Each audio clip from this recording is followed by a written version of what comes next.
Now, the violence that's been plaguing the country in the last few months is contributing to South Africa's slide in the Global Peace Index 2022. The latest findings show a downward trend in violent crime in South Africa, yet overall levels of violence and feelings of unsafety remain very high. Physical violence without sexual assault and kidnappings, on the other hand, is trending upwards. Now, South Africa is currently ranked 118th out of 163 countries in terms of overall peacefulness. Now, let's discuss this further, and we are joined now by Sandi Richardson, who is from the consumer finance arm RCS, who commissioned the study. Thank you so much for joining us today, Sandi. We know the government should be doing more. Everybody always says there's always more that can be done when it comes to this. But of course, we need to look at the role of corporates as well, because at the end of the day, these employees, many employees go to these corporates in order to be productive at work. But of course, when you are riddled by violence, it's so hard for you to be working at your best level. What can corporates do to make sure that their employees are safe and that they are at work on time and be productive? Thank you so much for the question, and thank you for the opportunity of being here this evening. The value of the survey really was that it allowed us an opportunity to look into the real lives of employees. One of the very key findings in the survey was when corporates were interviewed alongside individuals. What we found is there was a disconnect between what corporates thought they were doing for their employees and the kind of help that employees really valued.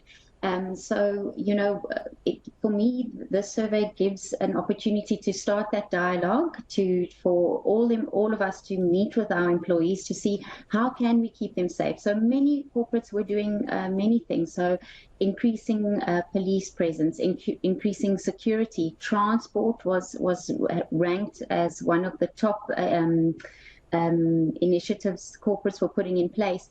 But then there was something as simple as counseling. So many of the respondents, in fact, nearly 80% found that counseling was the most effective mechanism to support them when they were victims of violence. But only 18% of corporate South Africa actually had that in place.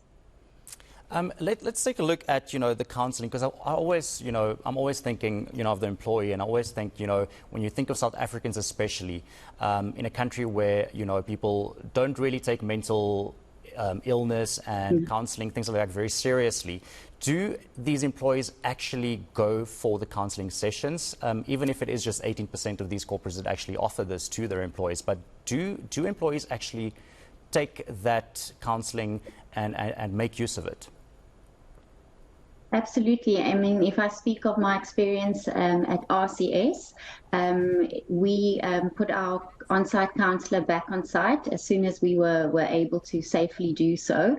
It is a service that is totally fully subscribed. I think counselling is effective, but you also have to create a very safe environment for your employees, where you encourage them to speak up, to reach out for help when they need, and you have to guarantee a safe and confidential environment for that to happen. Let's take a look at, GBV. That is also a massive plague here in this country, and that, of course, also being one of the massive contributors also to a lot of employees' absenteeism. And a lot of women in South Africa are head of households. How big of an impact does GBV have on all of this? Yes, and we have entered that period of protest against gender-based violence.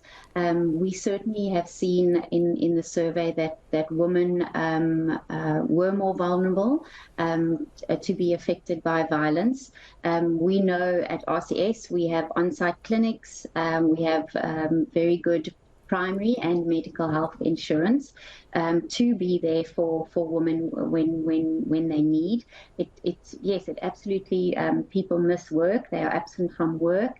And as you mentioned in the beginning, when you enter those turnstiles in the office, you don't leave the person you are behind.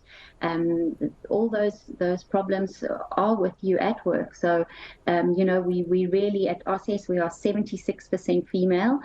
So we are completely focused on how we can not just support our women when they go through that, but really the responsibility we all have to really challenge and stand up against gender-based violence. Now, taking a look at the general picture again, violence, of course, being a huge community violence, especially being a huge contributor to absenteeism at work. What do you think? This should be a huge wake-up call to all South Africans, but what do you think can be done more, generally speaking, in order to root this out? That's a difficult question because there is no one single cause for violence. I think that, this is a very complex topic. It affects people at all different levels. And we really all need to come together, whether it be corporate South Africa, whether it be politicians, religious leaders, social workers, educators. We are all going to have to come together and tackle this problem at all angles. The reason we have worked with an organization like the WPDI together with BNP Paribas is, we really, really want to support vulnerable communities. We really want to make them safer and more productive and more resilient. But it's going to fall on all of us to come together to do that. Yeah, at the end of the day, where there is violence, there can never truly be development and growth. Thank you so much, Sandi, for that. Sandi Richardson from the RCS Group. More on the day's leading stories when we return.